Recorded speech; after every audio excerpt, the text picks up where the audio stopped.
Video பார்க்குறதுக்கு முன்னால் சேனலை சப்ஸ்கிரைப் பண்ணிவிட்டு பக்கத்தில் உள்ள பெல் ஐக்கானும் ப்ரெஸ் பண்ணிக்கோங்க.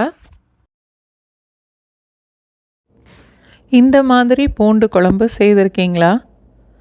இல்லைன்னா இன்றைக்கி இந்த ரெசிபி பார்த்துட்டு கண்டிப்பாக ஒரு நாள் நீங்கள் இதை ட்ரை பண்ணி பாருங்கள். நல்ல பெரிய பல்லு பூண்டு 1 கப் அளவு எடுத்திருக்கேன். தக்காளி 4 தக்காளி கட் பண்ண பீஸ் ஒரு 1.5 கப் அளவுக்கு இருக்கும். புளிக்குழம்பு தாளிக்கிறப்ப நல்லெண்ணெய் யூஸ் பண்ணால் தான் ரொம்ப நல்லாயிருக்கும். அதனால் நானும் நல்லெண்ணெய் தான் சேர்க்குறேன். ஒரு 60லேருந்து 70 ml வரைக்கும் இருக்கும்.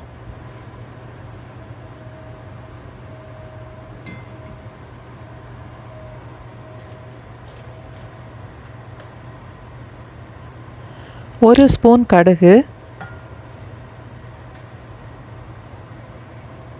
அது பொரிஞ்சதுக்கப்புறம் 1/2 ஸ்பூன் சோம்பு,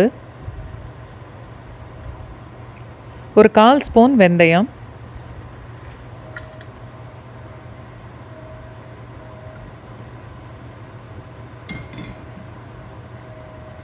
இப்போ இந்த 1 கப் பூண்டையும் இந்த எண்ணெயில் சேர்த்துட்டு பூண்டு லேசாக செவக்கிற வரைக்கும் மீடியம் ஃப்ளேம்லேயே வதக்கணும்.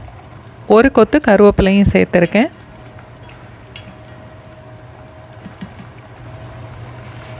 சேனல் சப்ஸ்கிரைப் பண்ணவங்களுக்கு ரொம்ப நன்றி.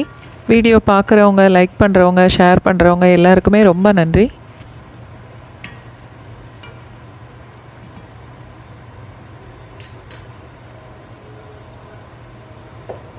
பூண்டு இந்த அளவுக்கு செவந்ததுக்கப்புறம் அந்த 1.5 கப்பு தக்காளியையும் மிக்சியில் நல்லா அரைச்சிட்டு இதோட சேர்த்துறணும். 7லேருந்து 8 டீஸ்பூன் வரைக்கும் மல்லித்தூள், 3லேருந்து 4 டீஸ்பூன் வரைக்கும் மிளகாத்தூள், ஒரு 1/2 ஸ்பூன் மஞ்சத்தூள், தேவையான அளவுக்கு உப்பு. வீடியோவை லைக் பண்ணுங்கள், உங்களுக்கு தெரிஞ்சவங்களோட ஷேர் பண்ணுங்கள், என்ன தோணுதோ எனக்கு கமெண்ட் பண்ணுங்கள்.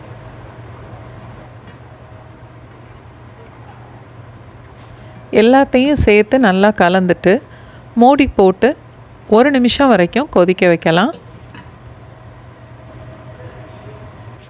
ஒரு பெரிய எலுமிச்சம்பழம் சைஸ் உள்ள புளியை கரைச்சி 1 கப் அளவுக்கு அந்த தண்ணி எடுத்திருக்கேன்.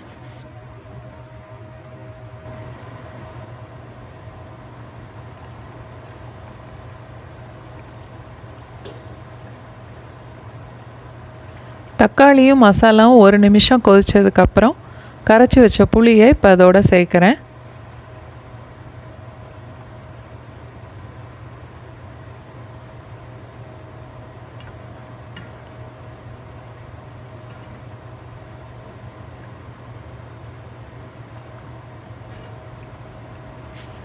நல்லா கலந்துட்டு மூடி போட்டுறலாம்.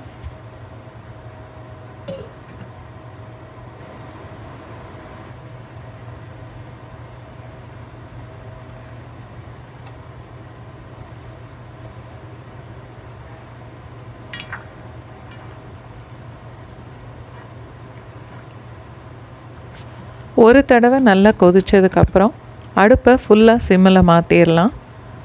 சிம்லையே நல்லா கெட்டியாகிற வரைக்கும் கொதிக்கட்டும்.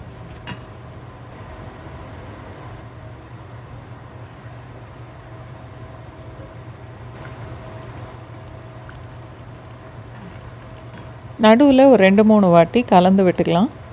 குழம்பு இன்னுமே கெட்டியாகணும். இப்போது 1 டீஸ்பூன் அளவுக்கு வெல்லம் சேர்க்குறேன்.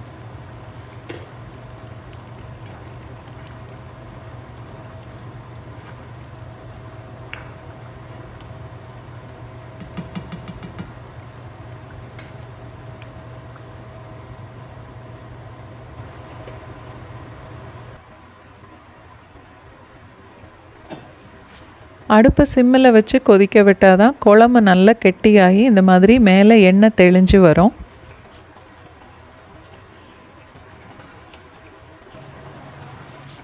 இப்போது அடுப்பை ஆஃப் பண்ணிடலாம்.